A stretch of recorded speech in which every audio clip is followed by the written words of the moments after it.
Marie-Luce. Bonjour Car. Merci de m'accueillir chez toi, c'est un vrai plaisir. Avec plaisir aussi. Voilà, nous allons parler de ton troisième livre qui s'appelle Le feu d'une renaissance. Le feu d'une renaissance que vous pourrez trouver dans toutes les bonnes librairies et sur Amazon.fr.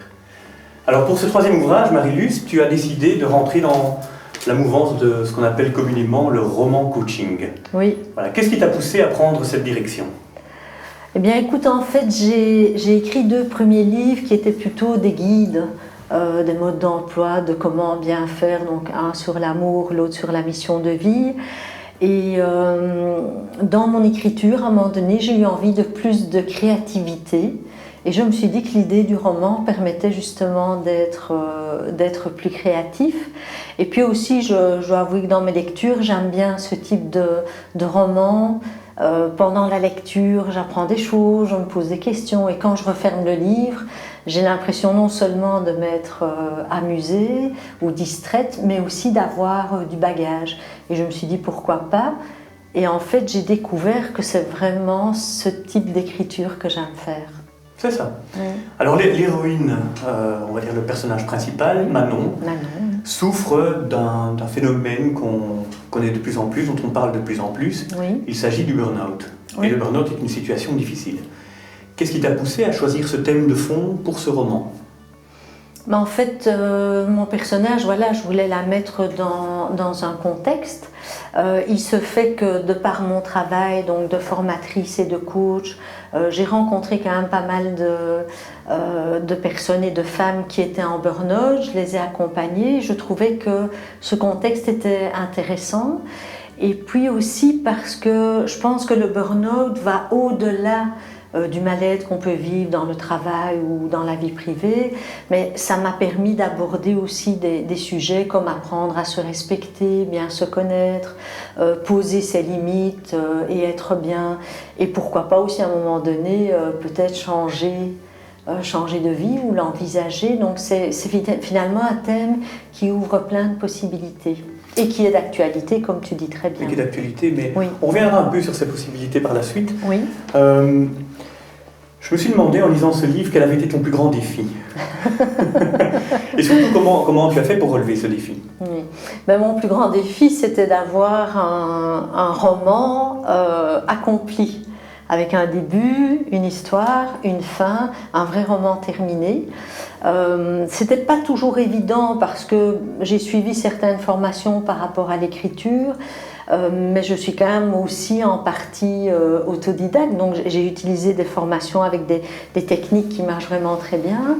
Mais pour moi, le défi justement, c'était de me dire est-ce que je vais réussir à le faire, parce que finalement ce n'est pas mon métier au départ.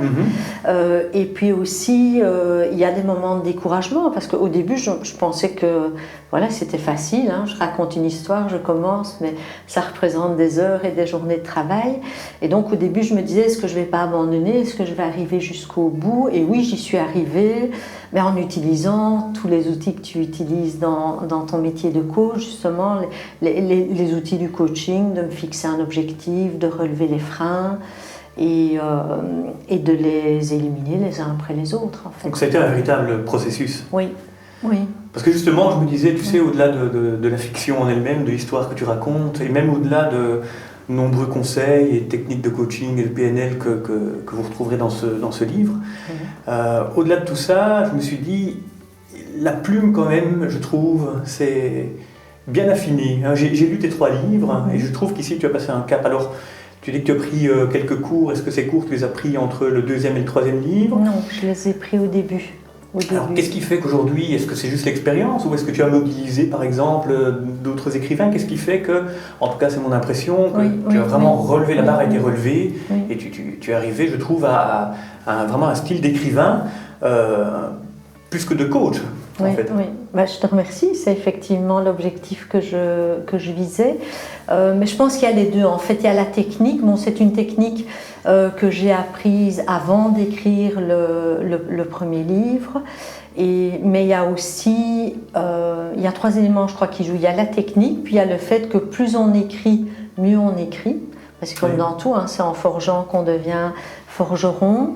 Et il y a peut-être effectivement aussi de la modélisation, parce que quand je lis certains livres que j'aime bien, forcément ça m'imprègne aussi. Et puis, bon, je crois qu'il y a surtout le travailler. Plus on travaille dans l'écriture, plus le résultat est satisfaisant. Et je pense aussi que comme c'était quand même du plaisir, oui.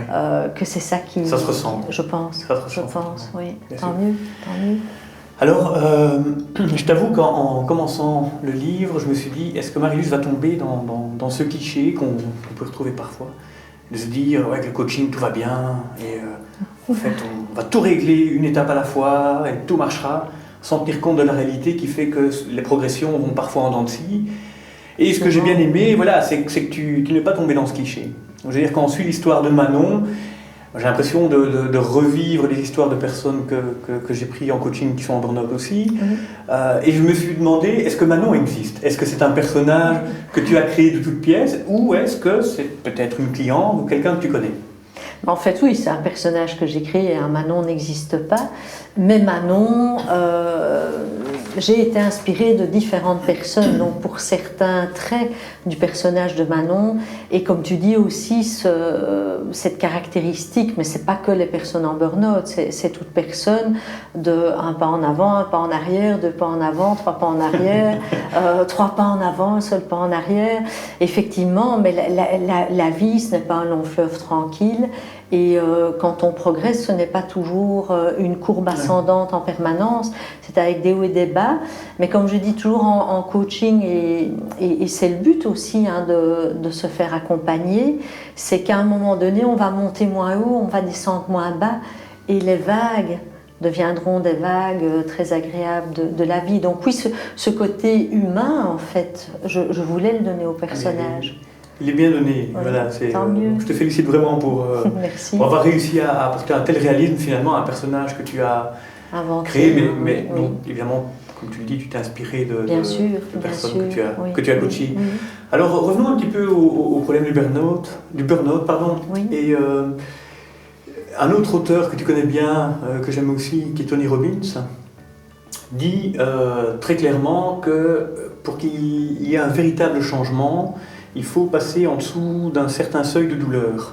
Oui. Et c'est à ce moment-là que les plus grands changements s'opèrent. D'ailleurs, on utilise la douleur dans certaines techniques de coaching et de PNL humaniste. Oui. Pourquoi, selon ton expérience, parce que ça fait quand même maintenant une quinzaine d'années que tu coaches, et puis tu es psychologue aussi depuis une vingtaine d'années. Je ne suis pas psychologue, je suis psychothérapeute. Psychothérapeute, pardon. Oui, pas de souci. Alors pourquoi, selon toi, certaines personnes ont besoin de tomber sous un seuil de douleur avant de pouvoir opérer un changement? Mais je pense que c'est un peu comme on dit, on a parfois besoin de descendre et toucher le fond de la piscine pour avoir cet élan justement de rebondir. Et comme le dit Tony Robbins, c'est ce qu'on appelle le conditionnement neuroassociatif. Naturellement, l'être humain va vers le plaisir et s'éloigne de la douleur. Si je suis malade, naturellement, je vais avoir envie de me soigner pour être mieux, parce qu'on n'aime pas la douleur. Mais parfois, voilà, on va prendre l'exemple de la maladie, le corps nous envoie des signaux, mais on ne les écoute pas. Et puis il envoie un signal plus fort qui nous fait très mal, et là on se dit bon voilà, maintenant je rebondis. C'est ce qu'on appelle aussi la résilience, c'est cette capacité qu'ont les personnes à rebondir suite à une difficulté. Maintenant, heureusement, tout le monde n'a pas besoin d'aller très très mal pour réagir, chacun a son seuil, je pense, différent. Certaines personnes vont réagir très vite, d'autres vont attendre beaucoup plus longtemps, comme Manon, et il lui faudra longtemps pour comprendre. Et on n'est même pas sûr, finalement, est-ce qu'elle va comprendre? Ne dévoile pas tout, Marie-Luce. Est-ce qu'elle va comprendre, est-ce qu'elle va changer? Mais je pense que quand, justement, la personne en a vraiment assez, là, elle est prête. Et à ce moment-là, elle peut aller beaucoup plus vite pour avancer dans le coaching. D'accord. Est-ce que ce livre contient des éléments autobiographiques? Oui. Par rapport au burn-out, non, parce que c'est quelque chose que je n'ai pas vécu, parce que je pense que justement... Je suis ravie pour toi. j'ai pu écouter les signaux et les éviter, mettre en place toutes des stratégies dans ma vie pour ne pas justement tomber là-dedans. Où ça peut être un petit peu autobiographique, c'est qu'il y a des années, j'ai vécu, moi c'était plus une dépression, et avec cette prise de conscience qu'à un moment donné, ben voilà, toute seule, j'allais pas m'en sortir. Donc je me suis fait aider. Donc de là, je me suis inspirée. Et une partie un peu autobiographique, mais c'est plus le cadre dans lequel j'ai placé l'héroïne. Ça se passe sur une île, au soleil, avec des dauphins. Il y aura une histoire avec des raies aussi. Oui, j'adore le soleil, j'adore nager, j'adore les dauphins, donc là je m'en suis vraiment inspirée et c'était gai aussi de faire ça. Bon, c'est plus facile hein, quand on s'inspire de choses qu'on connaît bien, qu'on peut décrire. Oui. Mais c'est vraiment un mélange en fait de plein de choses. D'accord. Alors, le feu d'une renaissance, j'ai bien aimé la métaphore. Enfin, en tout cas, j'ai vu une métaphore, le feu lié au burn-out, la renaissance liée au redémarrage. Oui.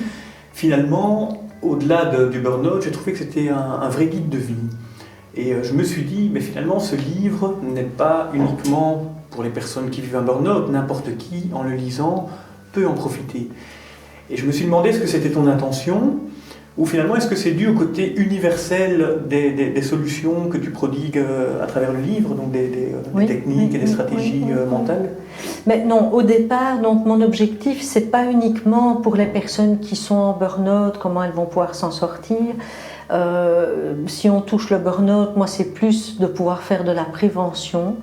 C'est vraiment que les gens qui risquent de tomber en burn-out puissent se reconnaître, que les personnes de l'environnement des gens puissent aussi comprendre ce qui se passe. Et puis je crois que c'est vraiment une passion, c'est un dada. Moi j'ai un objectif dans la vie, c'est de pouvoir vivre l'équilibre. Et quand j'ai écrit ce livre, c'est pour ça que je dis que le burn-out ce n'est qu'un contexte. Je pense quand même qu'au travers de ce roman, j'avais envie de faire comprendre aux gens que ce qui est important, c'est de pouvoir vivre un équilibre de vie. Parce que si je me donne à fond dans mon travail et que du coup j'ai pas le temps de m'occuper de moi ou des gens qui sont importants pour moi, est-ce qu'au bout du compte j'aurais réussi ma vie? Je ne crois pas. Et donc ces techniques qui, oui, comme tu dis, elles sont universelles parce qu'effectivement elles s'appliquent à plein de domaines de la vie, mais elles tendent quand même toujours vers un équilibre. La voie du milieu, en fait, l'équilibre. Oui. Ça, c'est mon grand dada. Alors Marie-Luce, puisqu'on est face à face et que mes lecteurs vont pouvoir profiter d'un conseil supplémentaire, qu'est-ce que tu pourrais donner comme conseil supplémentaire que tu n'aurais pas donné dans ce livre pour une personne qui côtoierait le burn-out, de près ou de loin? Est-ce qu'il y a une chose complémentaire que tu pourrais donner?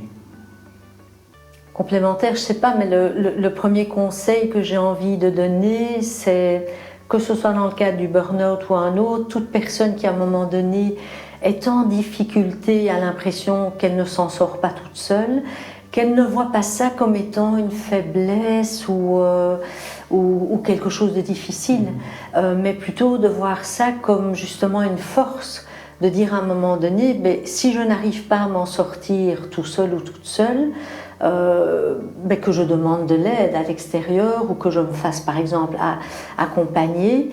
Moi je pense que c'est vraiment, et je le crois sincèrement, que c'est une force parce que ça prouve que cette personne a en elle la capacité de se reconstruire et de dire justement à un moment donné stop, de s'écouter, de reconnaître ses limites.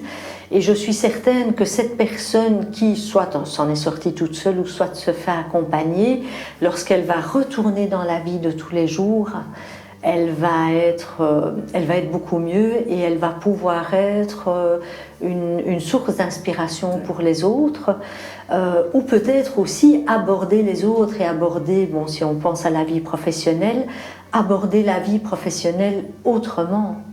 Et donc je pense qu'elle pourra justement être une personne ressource pour les autres, mais ne vraiment pas le voir comme une faiblesse, mais plutôt comme un plus.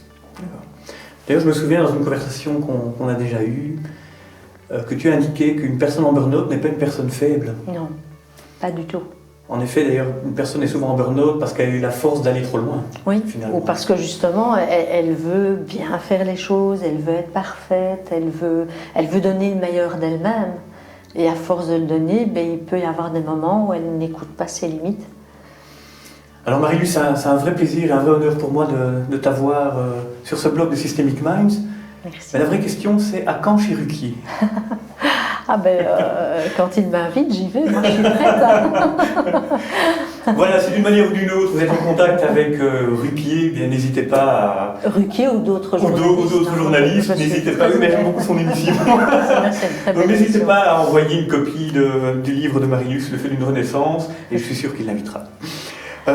As-tu déjà un autre projet littéraire en tête? Oui. Il vient de m'arriver. En fait, j'aime beaucoup une auteure que j'ai découverte par son livre Mange, prie, aime, qui est Elisabeth Gilbert. Et elle a écrit un livre sur la créativité. Et à un moment donné, elle disait, en fait, ce n'est pas l'auteur qui a une idée, qui écrit sur l'idée, c'est l'idée qui choisit le meilleur auteur, qui va pouvoir le mieux la développer. Et je viens vraiment de vivre ça, j'ai vraiment l'impression que c'est ça. Je pense que ce sera de nouveau un roman, j'ai envie que ce soit un roman, ce sera peut-être beaucoup plus un roman en apparence qu'un roman coaching, mais de toute façon la personne en retirera beaucoup. Ce sera encore une histoire de femmes, parce que voilà, pour le moment j'aime bien les femmes, c'est pas que j'aime pas les hommes, mais je pense que j'ai besoin d'être plus à l'aise avec l'écriture de romans pour après passer dans des histoires d'hommes, et probablement quelque chose qui va être en lien plus avec la manipulation, les prédateurs, les personnes qui... Comment reconnaître la manipulation, comment s'en sortir, je pense que ce sera ça, je pense. J'ai déjà hâte de le lire, mais en tous les cas, moi qui suis un homme, j'ai beaucoup aimé ce livre, et d'ailleurs vous pouvez le voir avec tous les petits post-it. En fait, j'ai mis un petit post-it à chaque fois que je trouvais qu'il y avait un passage inspirant que je voudrais relire. J'en ai quelques-uns, comme vous pouvez le voir sur la tranche ici. Voilà Marie-Luce, on arrive à la fin de cette interview. On va ensuite, off caméra, continuer cette interview pour parler de la vie, de la réussite, de tes recettes, de quelques conseils que tu pourras prodiguer sur ma page de blog. Je te remercie déjà. Mais avant de conclure cette partie sur ton livre, est-ce qu'il y a une information complémentaire que tu souhaites passer? Mais peut-être que j'aimerais quand même dire aux gens que, comme tu l'as dit au début, ben voilà, s'ils veulent lire le livre, ils peuvent le trouver sur toutes les bonnes bibliothèques en ligne, Amazon, Kobo, etc.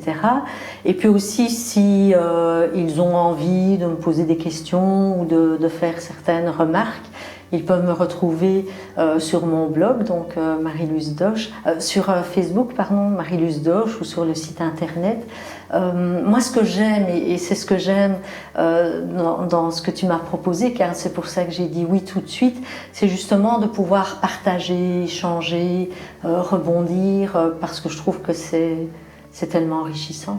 Bien sûr. Et puis donner, ça fait tellement partie de notre travail, c'est vraiment comme ça qu'on s'enrichit mutuellement, n'est-ce pas? Tout à fait. Ouais. Je te remercie beaucoup, Marie-Luce. C'était un vrai plaisir de t'interviewer sur ton livre.